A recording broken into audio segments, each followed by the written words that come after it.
If stories about love, betrayal, and unexpected truths captivate you, then you're in the right place. Settle in, because this one is not what it seems. For a long time, I convinced myself that my husband no longer loved me.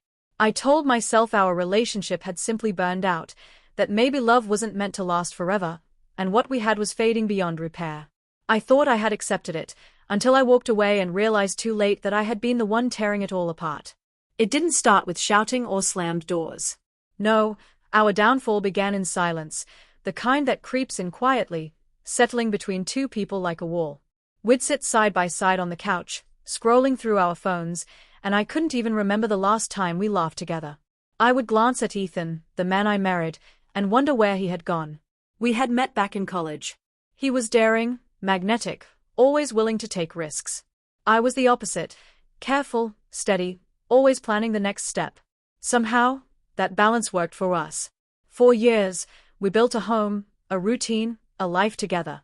But slowly, those routines became empty habits. He stayed late at work, and I stopped asking why. I'd change my hairstyle, and he wouldn't notice. I stopped hoping he would. In my mind, he was already gone. Then came the trip. Just a few days in Miami, he said, barely glancing up while folding his shirts into a suitcase. I nodded. I didn't even kiss him goodbye. That should have told me everything I needed to know. But instead of using that time to fight for our marriage, I made the mistake that changed everything. His name was Caleb. A friend of a friend, someone I met at a rooftop bar during a girls' night out that turned into me pouring my heart out about my crumbling marriage. He listened, really listened. He told me I deserved to feel cherished. That single sentence replayed in my mind for days. It started with innocent messages. Then coffee. Then dinner. I lied to myself, saying it was harmless, that I just needed someone to notice me again. But I knew exactly what I was doing. The night it finally happened, the night I let him touch me, kiss me, lead me back to his apartment, I felt both intoxicatingly alive and utterly hollow. Ethan returned 2 days later, exhausted, mumbling about delayed flights as he tossed his bag aside. I didn't ask questions, and he didn't offer any. We slept with miles of space between us on the bed. I never saw Caleb again. Whatever comfort I thought I wanted from him disappeared the moment it happened. But the worst part, I didn't feel guilty, not truly. I told myself Ethan had abandoned me long ago, and I had only confirmed what was already inevitable. Then I found the box. I was digging through old files in the closet, looking for our passports, when I spotted it tucked away behind some tax folders, a small black velvet box. Inside were plane tickets, a folded letter, and a jewelry case. My chest tightened as I unfolded the tickets, a surprise anniversary trip, planned for just 2 weeks away. Then I opened the letter. Ethan's handwriting, messy, uneven, like it always was when his hands shook, covered the page. He wrote about how distant we had become and how much it frightened him. He wrote about wanting to fight for us, about therapy, about starting new traditions. He even mentioned taking dance lessons because, as I always teased, he had 2 left feet, and he wanted to prove me wrong.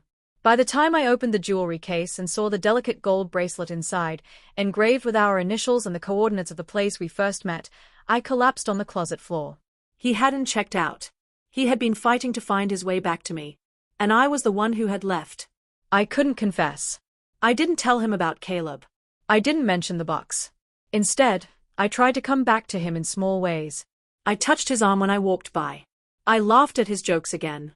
I asked him about his day and listened carefully. He noticed. His smiles returned. He reached for my hand. One night, we made love slowly, like we used to, full of tenderness, searching for connection. For a moment, I believed maybe we could start again. But lies never stay buried. 2 days before our anniversary, Caleb sent me a message. I didn't expect to feel this way. I miss you. Ethan was sitting right beside me when my phone lit up. Panicked, I flipped it face down too quickly. He noticed. Who was that? He asked. No one. I blurted out, far too fast. His jaw tightened. Is this still happening? The question cut through me. I didn't answer. What could I say? It was over, yes, but it had happened. He stood and disappeared down the hall, then returned holding the black box in his hand. My stomach twisted. You found this, didn't you? I nodded, tears spilling. I was going to surprise you, he said quietly. I thought I could fix this. I thought I had more time. His voice broke. Tell me the truth. All of it. So I did. Every detail. Every betrayal.